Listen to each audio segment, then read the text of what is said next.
Dans les livres blancs de la cardiologie, les recommandations poussent à augmenter le nombre de cardiologues, mais aussi à augmenter qualitativement l'offre de soins en cardiologie. Et ceci par quatre propositions.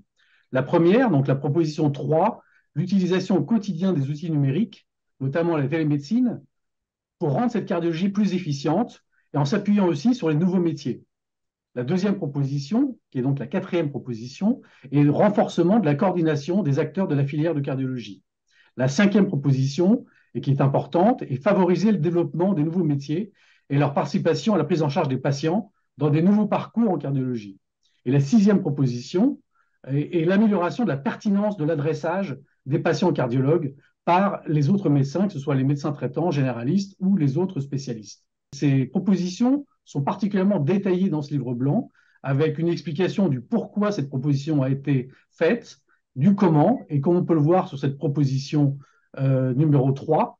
pour les outils numériques, il faut non seulement pousser les médecins, les cardiologues à avoir recours à cette pratique aidée et connectée, mais aussi développer des structures adaptées à la gestion des alertes par tous ces nouveaux outils de télésuivi, mais aussi faire évoluer la nomenclature pour pouvoir valoriser cette évolution de la pratique cardiologique. Concernant les nouveaux métiers, qui est une partie importante de cette proposition d'amélioration qualitative de l'offre de soins en cardiologie, eh bien, il faut développer ces nouveaux métiers, que ce soit les métiers d'assistants médicaux, d'infirmiers de pratique avancée ou d'infirmiers ou techniciens pour acquérir les images d'échographie, par exemple, ou réaliser le contrôle des prothèses rythmiques en délégation avec le cardiologue. Donc, toute une palette de solutions proposées pour améliorer l'efficience des cardiologues dans leur pratique quotidienne.